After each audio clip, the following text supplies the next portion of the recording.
Hi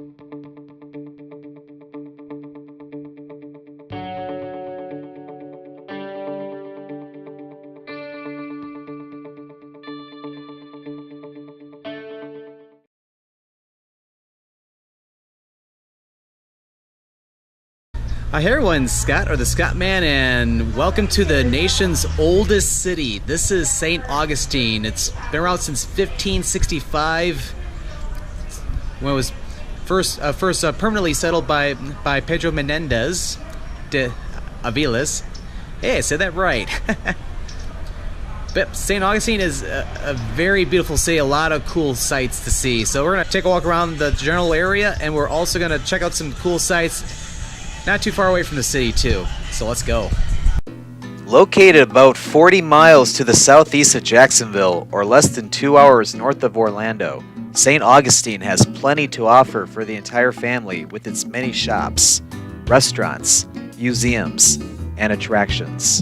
And if you're looking for historic parking for historic St. Augustine, definitely check out this parking garage. I have one of the most beautiful parking garages I've ever seen. It is a little expensive. It's a flat fee of $15, but if you're planning on spending the day here, it's probably worth it. There are other areas in the city for parking, but traffic in the city can be congested. It may be worth spending the money to stay in the parking garage. One of the top destinations in St. Augustine is the historic fort, Castillo de San Marcos. Unique to many constructed forts over the years, it is built out of coquina, Spanish for tiny shell, and it successfully defended against British attacks in 1702 and 1740. There is a $10 fee to enter the fort, but the grounds surrounding it are free. After visiting the fort, take a walk in the historic district, including St. George Street, which consists of a pedestrian-friendly street leading to the main plaza.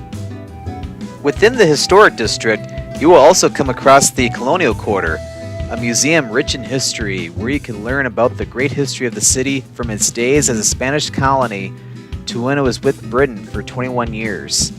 With the admission fee, you get the option of taking a guided tour with some live demonstrations, as well as a self-guided tour, including great views from the top of the watchtower.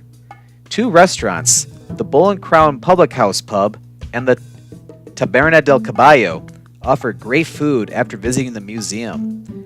Make sure to also visit the Cathedral Basilica of St. Augustine.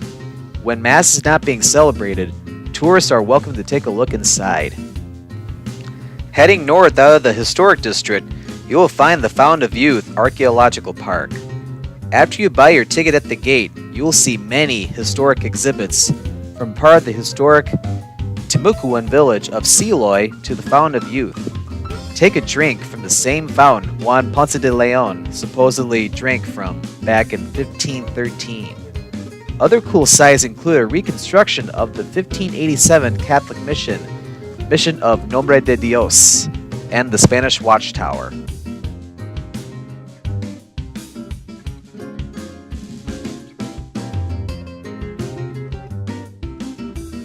St. Augustine is also home to many interesting museums, so be sure to check them all out. Even the first permanent Ripley's Believe It or Not attraction, the Auditorium, is here.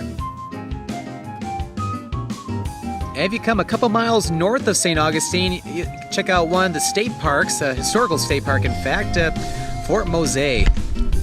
This state park used to be the first legally sanctioned free African settlement when the Spanish offered sanctuary for African slaves fleeing the English plantations in the Carolinas. The park also has some great natural beauty. St. Augustine has plenty of great restaurants located right in the historic downtown, including the Bull and Crown Public House and the Taberna del Caballo, which I mentioned about earlier. One place I highly recommend is Crave, located about half a mile southwest of the Old Town. Highly rated on TripAdvisor, Crave uses fresh, local ingredients in its wraps and salads, and is absolutely delicious. Did I mention it is also healthy? Well, I hope you enjoyed today's little video around St. Augustine, Florida. So if you enjoyed this video, definitely give this video a like or a thumbs up. Sorry with the sunglasses. Got a little comedic effect. For more Scott 95 travel videos, definitely click that subscribe button. Well, thank you for watching today's video here of St. Augustine, Florida. And this is Scott, or the Scott Man, signing out.